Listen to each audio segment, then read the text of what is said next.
말씀의 제목은 믿는 것이 하나님의 일이다. 믿는 것이 하나님의 일이다. 가을이 깊어지면서 해가 일찍 지고 있습니다.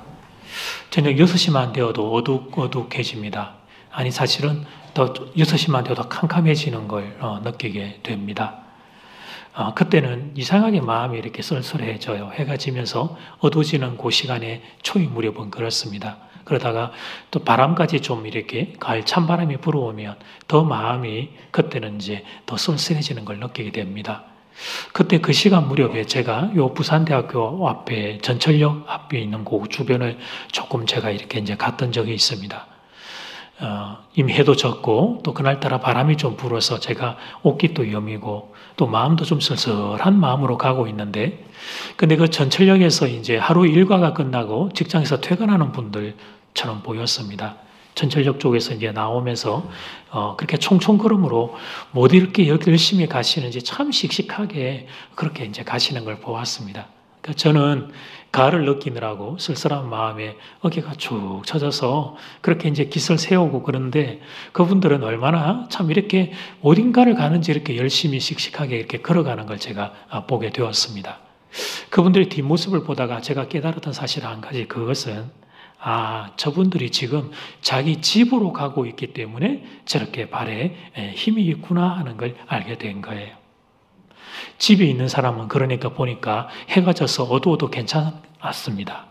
집에 있는 사람은 가을에 찬바람이 불어와도 괜찮았습니다.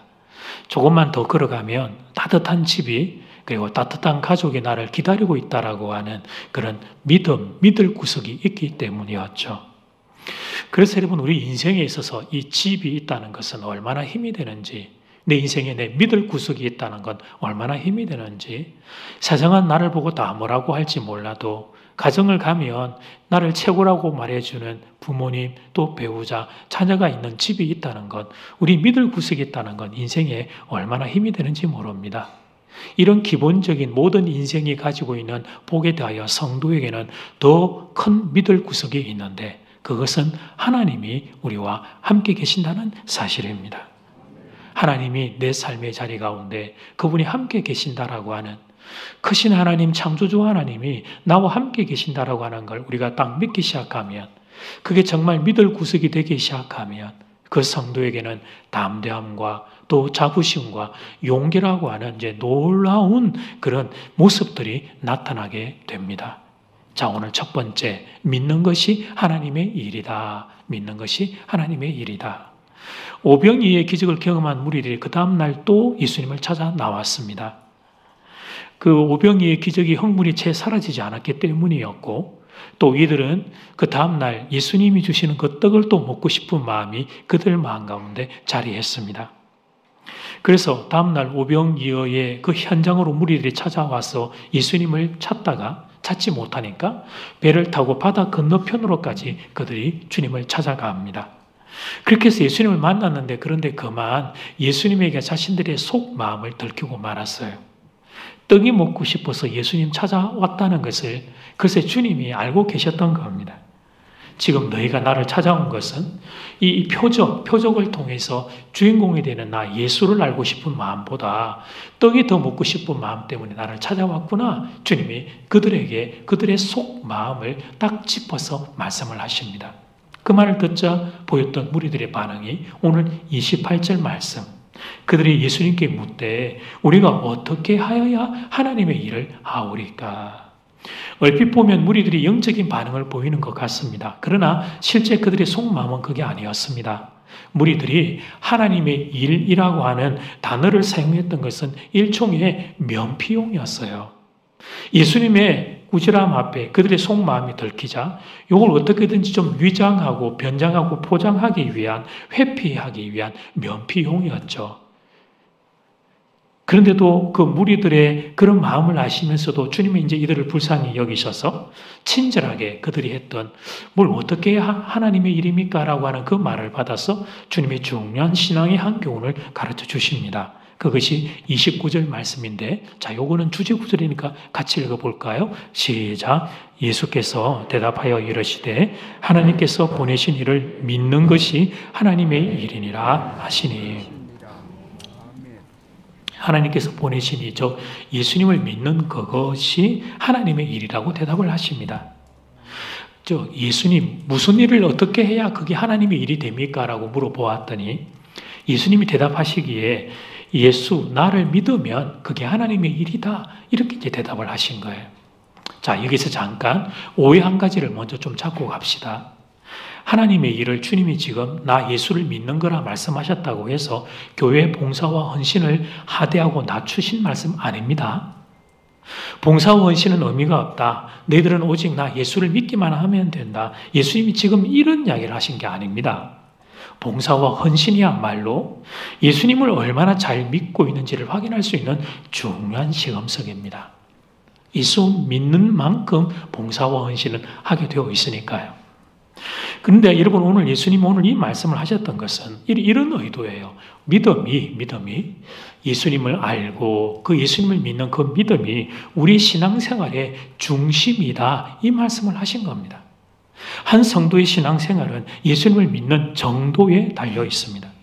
사실은 신앙생활 말이 아니라 우리 성도의 인생 전부, 일상생활 전부가 예수님을 어느 정도 믿느냐 여기에 달려있다고 볼 수 있습니다. 예수님이 누구신지, 그분이 나를 위해 뭘 하셨는지 얼마나 명확하게 아느냐 그것의 여부가 결국은 성도의 나머지 모두를 결정한다고 볼 수 있습니다. 여러분 우리가 교회를 보면 남들보다 더 많은 봉사를 하는 분들이 계십니다. 그분들은 왜 봉사를 하는 걸까요? 혹시 직분 때문에 하는 걸까요? 직분이 있는데 봉사 안 하면 사람들의 손가락질 받을까 봐 하는 걸까요? 아닙니다. 그런 게 아닙니다.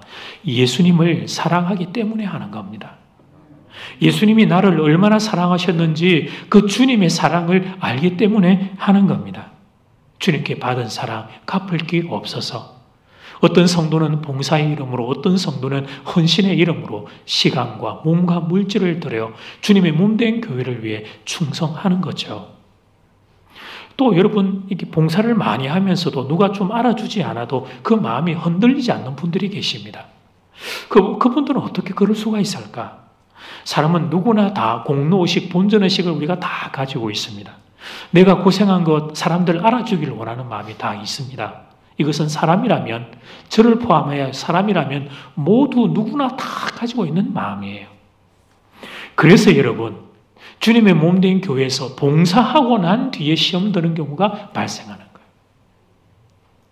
사실은 이건 논리적인 모순이잖아요. 주님의 몸된 교회에서 선한 일 봉사를 했는데 왜 시험이 든단 말이냐. 그런데 그 이유 때문에 시험이 드는 거예요. 내가 이렇게 봉사를 했는데 사람이 알아주지 않으면 사탄이 그 틈을 타고 소원함의 틈을 타고 들어와서 시험이 일어납니다. 때론 목사님이 나의 생각과 좀 다른 의견들이 보이게 되면 글쎄 그게 또 시험이 드는 거예요. 여러분 제가 여러분과 어떻게 의견이 항상 같을 수 있겠어요? 사랑은 제가 언제나 여러분을 사랑하지만 기억하세요? 저 의견이 달라도 목사님은 나를 사랑하신다. 이걸 늘 좀 기억하시기를 제가 주 이름으로 축복합니다. 그런데 그게 이론적으로는 아는데 감정적으로는 잘 안 되는 거죠. 아니 내가 그동안 교회를 위해 얼마나 봉사를 했는데, 아니 내가 그동안 목사님한테 얼마나 잘했는데, 그런데 어떻게 나를 이렇게 대할 수 있다는 말인가? 이런 감정의 기제가 작동이 되어 서운함과 섭섭함이 우리 모두에게서 발동이 되는 거죠. 사실 여러분 이것은 모든 인생을 찾아오는 감정이에요. 교회가 알아주지 않고 목사님이 알아주지 않으면 섭섭한 마음이 드는 것. 이건 인간으로서는 어쩔 수 없는 일이에요. 신앙의 수준이 높아도 이런 마음은 들어요. 그럼 여러분 누가 알아주지 않아도 묵묵히 봉사하는 분들, 그분들은 그러면 그 마음이 어떻게 된 걸까? 혹시 태생적으로 섭섭함을 못 느끼는 분들일까요? 마음이 무디거나 아니면 마음이 아주 단단한 강철 인간이어서 서운함과 섭섭함이 그분들에게는 일어나지 않는 걸까요? 아니에요. 그런 게 아닙니다. 그분들도 서운함과 섭섭함을 똑같이 느낍니다. 다만 그 서운한 감정보다 예수님께 받은 사랑이 더 큰 것입니다. 그분들은 예수님의 사랑으로 지금 내 감정에서 일어나는 서운함을 덮으며 살아가는 것입니다.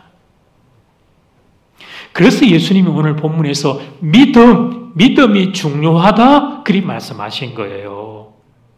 예수님에 대한 믿음이 우리에게서 약해지고 사라지면 하나님의 일을 한다고 하면서 시험 드는 일이 생길 수 있고, 아니 아예 하나님의 일을 시작조차 못하게 되고 하나님 일을 한다고 하다가도 중간에 시험이 들고 주저앉는 경우들이 생길 수 있기 때문에 예수님에 대한, 그분에 대한 믿음이 우리에게 강건해야 한다. 주님의 이 말씀을 하신 거예요.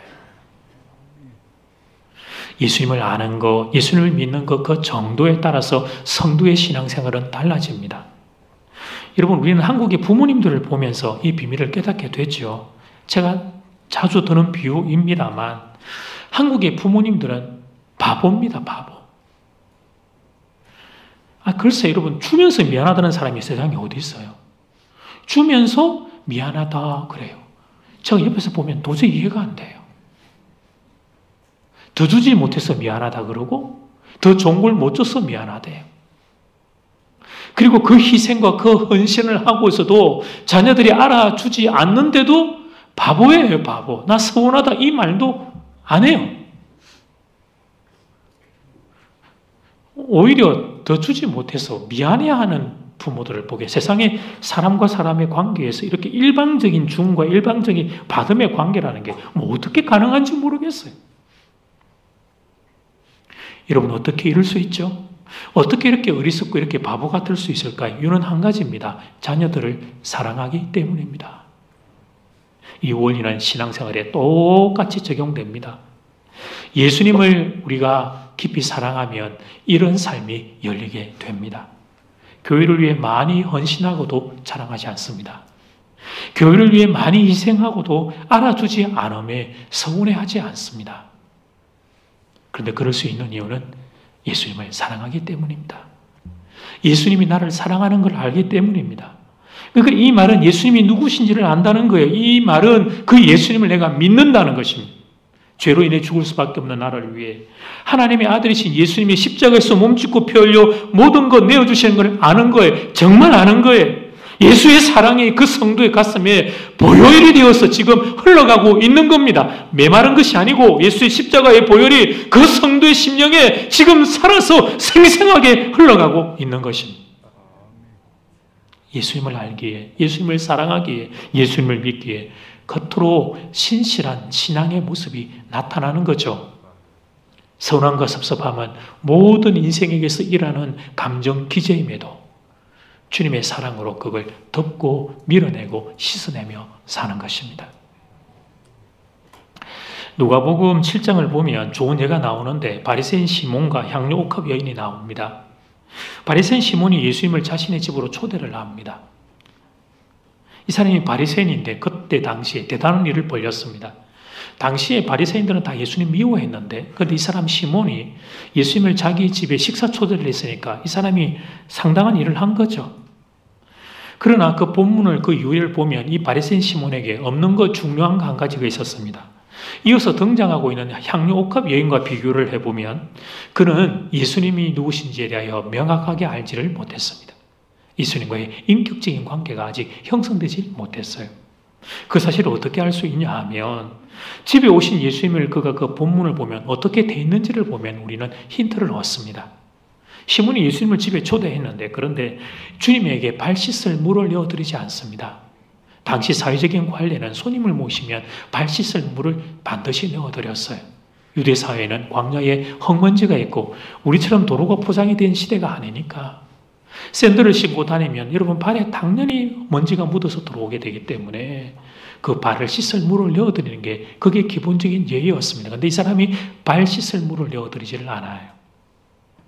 그러니까 요 시몬은 딱 거기까지였죠.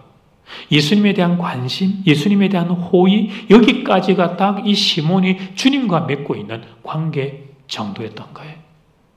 그런데 이어서 등장하고 있는 향료 옥합 여인은 예수님을 참 많이 사랑했습니다. 그걸 어떻게 합니까? 역시 그 여인의 행동을 통해 우리는 알게 돼요. 예수님 곁에서 눈물로 주님이 물이 없어서 그냥 흙먼지 들어온 그 발을 보고 여인이 눈물로 주님의 발을 적십니다.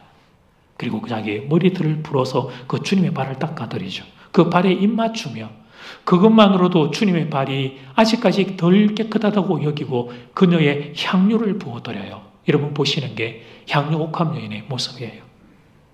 바리새인 시몬은 예수님께 발 씻을 물도 드리지 않았던 반면 그녀는 눈물과 그리고 향유를 가지고 주의 발을 씻어드립니다. 당시 향유는 근로자의 1년치 연봉에 해당하는 값비싼 물건이라는 지식과 정보를 여러분 다 아시죠? 워낙 설교를 많이 들어서. 근데 그 귀한 것을 저렇게 한순간에 허비해 버린 거예요. 이거 향유 그러면 감이 안 와요. 여러분 1년치 연봉 은행에 들어있는 그거 여러분 현금으로 다 찾아가지고 이게 뭐 몇백이든 몇천이든 그거 다 찾아가지고 현금을 다 찾아서 한순간에 그냥 주님한테 그냥 몽땅 다 드려버린 거예요. 주님 알아서 마음대로 서시라고. 제 3자의 눈에는 이것처럼 낭비가 없고 이것처럼 허비가 없죠. 여인의 이 낭비를 시몬은 도무지 이해를 못했습니다. 그때 주님이 한 가지 비유를 드십니다. 빚진 자가 둘이 있는데 하나는 500데나리온을 또 다른 하나는 50데나리온을 빚졌다. 둘이 동시에 탕감을 받았다. 그 둘 중에 누가 탕감해 준 사람을 더 사랑하게 되겠느냐? 그러자 시몬이 답을 맞춰요. 더 많이 탕감받은 사람이 그 주인을 더 많이 사랑하게 될 겁니다. 그 정답을 받아서 주님이 너 참 지혜롭구나 그러면서 결론적으로 이렇게 말씀하시죠. 누가복음 7장 47절은 같이 한번 읽어볼까요? 시작. 이러므로 내가 너에게 말하노니 그의 많은 죄가 사하여졌도다. 이는 그의 사랑함이 많음이라 사함을 받은 일이 적은 자는 적게 사랑하느니라. 아멘. 이 여인이 죄사함 받은 게 많아서 그래서 예수님을 많이 사랑한 것이라고 주님이 설명하셨습니다. 여기서 한 가지 질문입니다. 그럼 여러분 이 여인이 바리새인 시몬보다 죄를 많이 지어가지고 그래서 죄 용서를 많이 받아서 주님께 사랑을 많이 받은 겁니까? 이 원리를 따르자면 여러분 우리가 주님께 사랑 많이 받으려면 이렇게 해야 되겠네요. 다 갑시다. 죄 지어라도. 죄를 많이 지어야 그래서 용서를 많이 받고 주님께 사랑한 것들이 받은 게 우리가 많고 사랑 많이 하니까 더 가서 또 막 때리고 오고 막 뽀개고 오고 막 여러분 죄 짓고 와서 용서 많이 받으라 이런 의미일까요? 아니에요. 그런 게 아니에요. 여인이나 시몬이나 죄인인 것은 마찬가지입니다. 중요한 것은 내가 죄인이라는 사실을 깨닫는 겁니다. 깨닫는 거.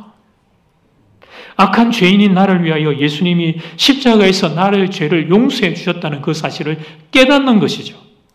그 깨달음이 많은 사람, 내가 죄인인데 이런 죄인인 나를 용서해 주신 주님의 사랑에 대한 깨달음이 많은 사람이 결국 예수님을 많이 사랑하게 되는 겁니다.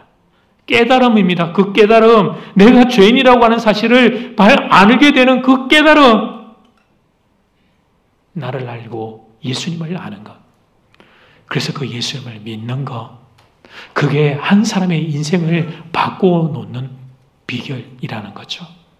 그래서 주님이 오늘 본문에서 예수님을 믿는 이 일이 하나님의 일이라 말씀하셨던 거예요.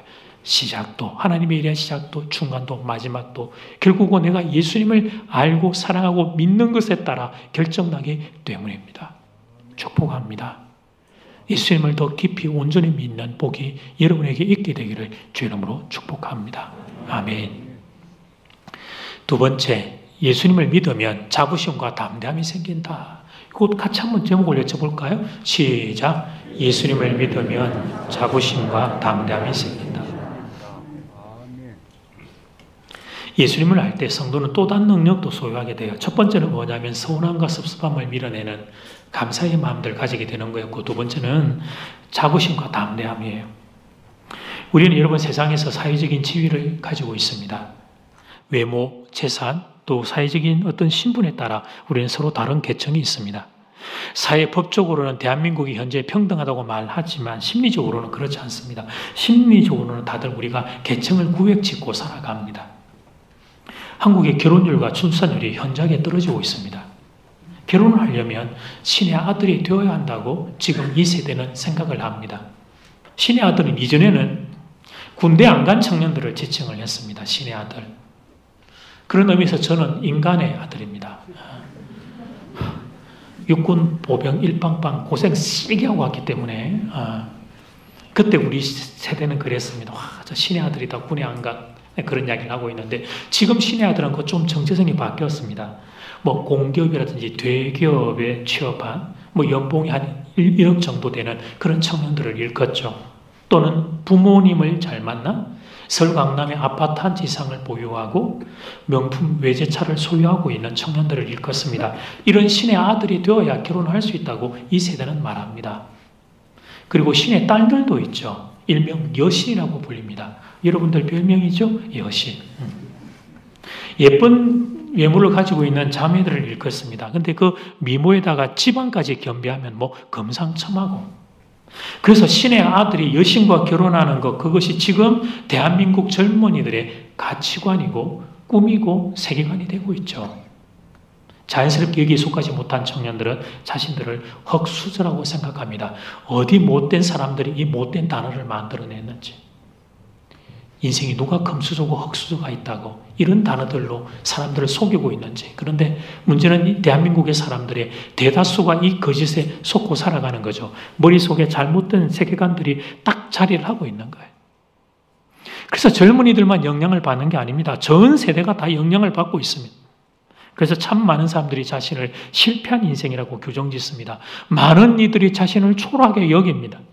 이렇게 아름답고 빛나는 성도들이 자신을 비참하게 여긴다니까요. 세상의 것이 조금 있고 없음에 자신의 가치, 자신의 존재 가치, 자신의 정체성을 그렇게 갖다가 내어버리면 사람이 다 없어도 자신감이 있어야 하는데, 자부심이 있어야 되는데, 프라이드가 있어야 되는데, 나의 존재 가치를 알아야 되는데 그것이 황량하게 다 무너져 버린 거예요. 그런데 이런 세상에서 소수 특별한 사람들이 있습니다. 세상에 것이 조금 있고 없음에 자신의 존재 가치가 휘둘리지 않는 이들이에요. 그들은 가만히 보니까 가슴에 이 세상보다 더 큰 것을 소유하고 있습니다. 그것은 그들의 가슴에 예수 그리스도가 자리하고 있더라는 것입니다. 내가 하나님의 자녀라고 하는 믿음의 확신을 이분들은 가지고 있는 거예요. 그래서 그들은 세상이 자기를 보고 뭐라고 말할지라고, 뭐라고 속이고 뭐라고 거짓된 세계관으로 휘둘러댈지라도 흔들리지 않고 자부심과 담대함을 가슴 중앙에 딱 붙잡고 있는 겁니다. 이것이 예수님을 알고 예수님을 믿을 때 성도가 누릴 수 있는 특권 중에 특권인 것입니다. 사도 요한은 그래서 우리가 요한복음을 보고 있지만 요한복음 1장 12절 1장 부분에서 이미 성도의 영광을 이렇게 선언한 바가 있죠. 여러분 자막을 보고 같이 읽어볼까요? 시작. 영접하는 자 곧 그 이름을 믿는 자들에게는 하나님의 자녀가 되는 권세를 주셨으니 아멘. 예수님을 영접하는 사람들, 예수님의 이름을 믿는 사람들에게는 하나님의 자녀가 되는 권세를 주셨단 말이에요. 권세. 예수님을 내가 제대로 알고 그래서 그분을 온전히 믿을 때 한 사람에게서 일어나는 변화가 있는데 그것은 내가 얼마나 소중한 존재인가의 깨달음입니다. 하나님이신 창조주신 하나님이 그분이 나를 이토록 사랑한다는 확신은 한 사람을 담대하게 바꿔놓습니다. 그래서 사도 요한은 그것을 하나님의 자녀가 되는 권세라. 세상에 살지만 세상을 하나님의 아들이라는 믿음으로 이 세상을 이길 수 있는 힘이기에 이것을 권세라고 표현했던 거예요. 요한복음을 시작하면서 지금까지 우리는 대략 5개 정도의 큰 기적을 보았습니다. 지금 6장이죠. 한 5개 정도의 기적을 보았어요.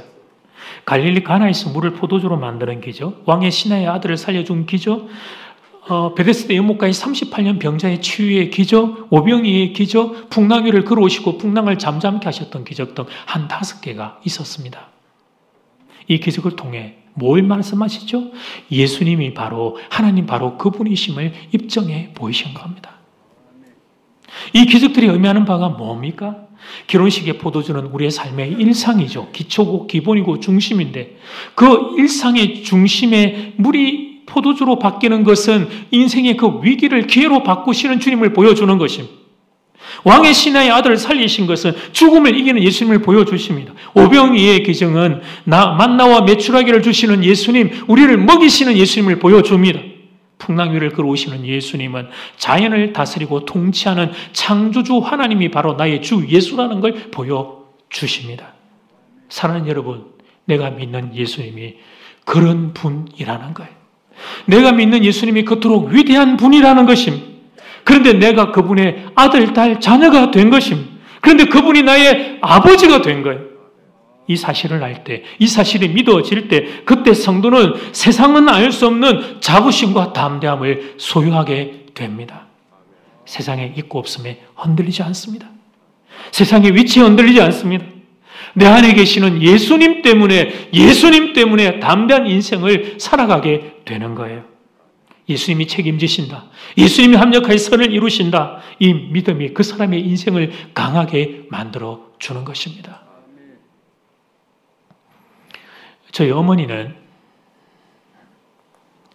그 시절에 우리 어머님들이 다 그러셨는데 가정 형편이 가난 때문에 많이 배우지를 못하셨습니다. 그래서 저희 어머니가 대학은 못 가셨는데요.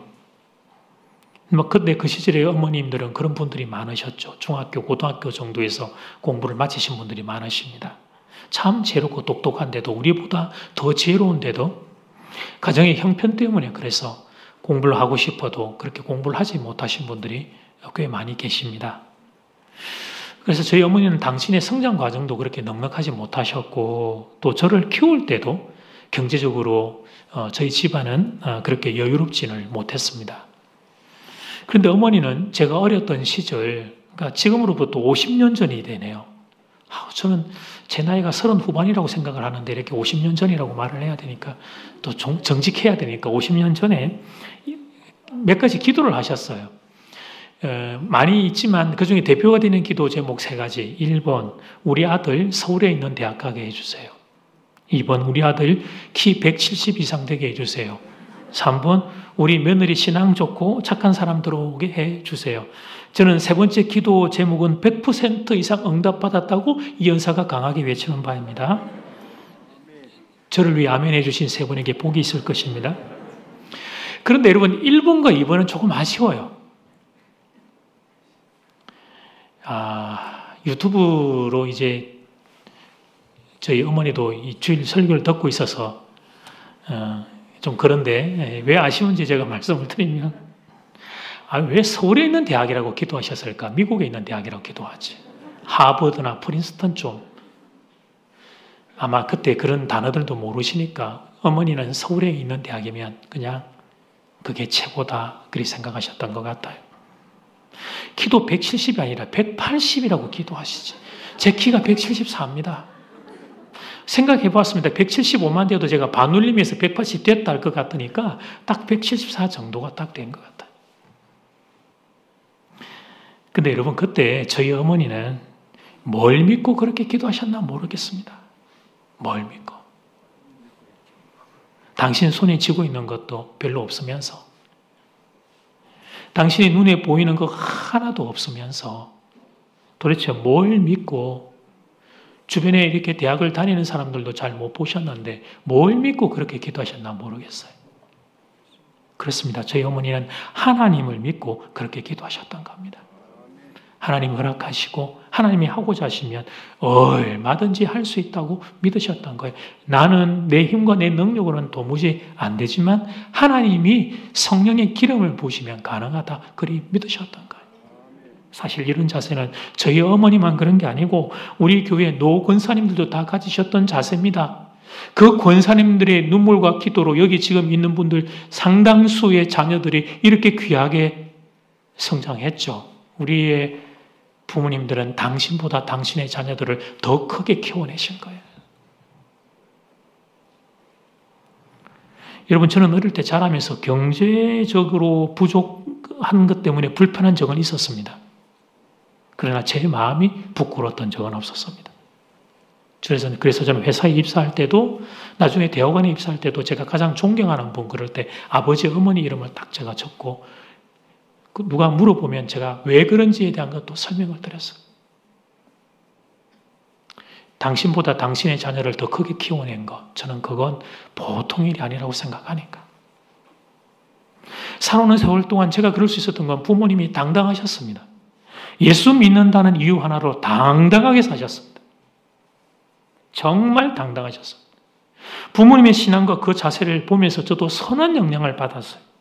이제 여러분에게 여쭤보겠습니다. 어떻습니까, 여러분? 여러분은 지금 내가 예수 믿는다는 이유 때문에 당당하십니까? 자부심이 있습니까? 담대함이 있습니까? 만약 그렇지 못하다면 아직 내가 예수님이 누구신지를 정확히 모르는 거예요. 예수님에 대한 믿음이 우리는 아직 어린 거예요. 성도는 예수에 대한 믿음으로 세상을 이기고 살아야 되는데 성도가 아직까지 세상에 지고 사는 거죠. 마음을 보면 주님에 대한 믿음이 세상보다 약하고 작은 거예요. 사랑하는 여러분, 예수님은 물을 포도주로 만드는 분이십니다. 왕의 신하의 아들을 살리는 분이십니다. 오병이의 기적으로 공급하는 분이십니다. 자연환경 풍랑을 잠잠케 하는 창조주 하나님이십니다. 여러분이 바로 이 하나님의 아들, 딸입니다. 하나님이 여러분의 아버지십니다.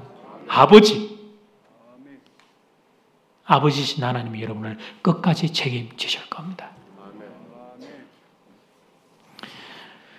예수님을 우리가 알고 믿고 내가 하나님의 자녀라고 하는 걸 딱 중심으로 붙잡게 된 인식이 인생을 바꾸는 실제 사례 하나 소개합니다.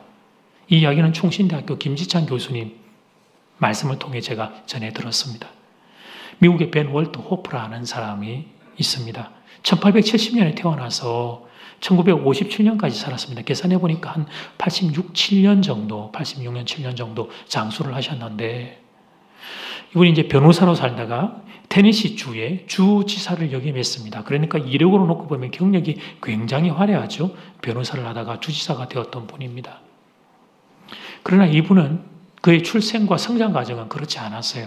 미혼모 사라 웨이드가 낳은 아들이었습니다. 아버지가 다른 여자와 약혼한 상태에서 사라 웨이드와 바람을 피워 동침을 해가지고 그때 벤 이 아들이 태어난 거예요. 그러니까 벤과 어머니가 그 옆에 있을 수가 없죠. 왜냐하면 아버지가 원래 약혼자하고 결혼을 했으니까 벤이 어머니와 함께 테네시 주를 떠나서 다른 먼 곳으로 가서 살았습니다. 그런데 미혼모 혼자서 이 아들을 키우기 어려운 걸 알고 벤의 친아버지가 벤이 9살 될 때 찾아와서 다른 사람과 가정을 이루고 있으니까 입양을 하게 된 거예요. 법적으로 입양을 해서 그래서 이제 아버지가 자기가 사는 곳으로 데리고 갔습니다. 그러니까 갔더니 동네 사람들이 모두가 다 손가락질을 합니다. 9살이면 우리로 하면 초등학교 2학년입니까? 데리고 왔으니까 그 나이 아이를 데리고 왔으니까 동네 사람들이 다 뭐 이상하다 생각하고 손가락질을 했죠. 처음에는 저거 입양하다. 나중에는 저거 바람 피워놓은 아들이다. 밖에서 나와서 데리고 온 아이다. 동네 주민들이 수군수군거리고 주민들 그 이야기를 사는 집에서 이야기를 듣는 거 아이들이 다 이야기를 들으니까 학교에 가니까 학교 친구들이 또 그렇게 조롱을 하는 거예요. 왕따를 당해야 했습니다. 늘 혼자 지내야 했습니다. 밥도 혼자 먹고. 그 비참함에 못 이겨 내가 그런 출생이 내가 이렇게 부끄러운 출생이라는 생각 때문에 이게 못된 생각도 자기가 자기를 어떻게 하려고 하는 못된 생각도 여러 번 했다라고 그렇게 그런 기록하고 있어요. 그런데 어느 날 교회에서 일어났던 한 사건이 이 사람의 인생을 완전히 바꿔버려요. 교회에서 예배를 마치고 나오는데 누군가가 뒤에서 자기 등을 이렇게 툭툭 치면서 이렇게 탁 이렇게 만지더라는 거예요. 돌아보니까 목사님이셨어요. 근데 그 목사님이 자기 얼굴을 한동안 이렇게 쭉 뚫어지게 보더래요. 그때 벤이 생각하기에 목사님이 이런 생각하는구나. 이 녀석이 누구 아들이지? 지금 그 얼굴 보면서 그 생각하는 것처럼 그렇게 보였다고 해요. 만약에 네가 누구 아들이구나 아빠 이름이 나오면 자기가 또 목사님에게까지 상처받을 게 너무 두려웠는데 근데 그 순간 목사님이 하시는 말씀은 다른 말씀이었어요. 그래 맞아. 너는 하나님의 아들이지. 야야 너 닮아도 너희 아버지 하나님 너무 많이 닮았구나. 그런데 그 순간 벤이 다른 사람이 되었다고 합니다. 하나님이 나의 아버지라고 하는 사실이 그의 인생을 바꿔놓은 것입니다. 이 순간이 그의 삶의 진정한 시작이었다고 고백합니다. 사랑하는 여러분, 하나님이 여러분의 아버지이십니다. 창조주 하나님이 여러분의 아버지이십니다. 먹이고 입히고 인도하는 하나님이 여러분의 아버지이십니다. 이 사실이 여러분의 가슴에 믿음 되기를 소원합니다. 그렇게만 된다면 자부심과 담대함을 여러분은 얻게 될 것입니다. 우리가 세상을 살지만 그래서 세상이 불어오는 바람도 우리는 맞고 세상이 하는 이야기도 듣곤 하지만 그러나 그것에 침몰하지 않고 그 세상을 딛고서는 놀라운 인생이 될 것입니다. 그러므로 예수 그리스도 우리 주님에 대한 믿음이 여러분 가슴 가운데 역사하면 얼마나 좋을까요? 예수님에 대한 믿음이 여러분의 심령에 이 시간 살아 역사하면 얼마나 좋을까요? 오늘 이 시간 하나님께서 그런 은혜 여러분에게 주시기를 주의 이름으로 축복합니다. 아멘.